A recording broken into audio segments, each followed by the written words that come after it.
You mentioned that post-pandemic, there's been a little bit more of a rush towards like the essential service, home service type companies. Any particular trades, that you've noticed more so than others that are doing really well right now? So, I mean, if we're talking about home services, what I would say is that the ones that I like the most are things that are need to have as opposed to nice to have, or things that have Hmm. a unique selling point. In the franchising world, one of the most popular segments for good reason is anything related to restoration. That's more Yeah. insurance driven.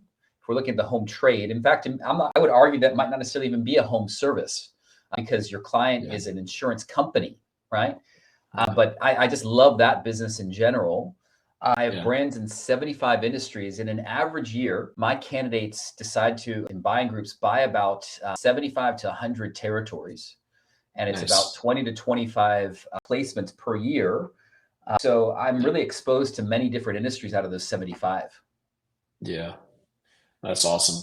Yeah, I love talking about franchising because I think it is a unique opportunity for anyone really. I mean, I think like you mentioned, as long as you have some business acumen, you can start up an HVAC franchise or a pest control Yep. franchise or a home cleaning franchise. You don't necessarily have to be, a master mechanic or a master plumber.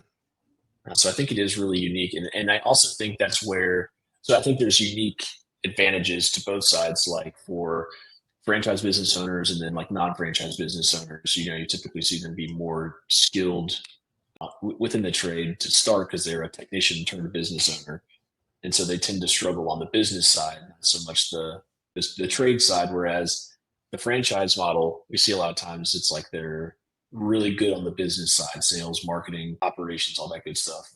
So I think that's really unique. And let me just kind of piggyback on this, Eric.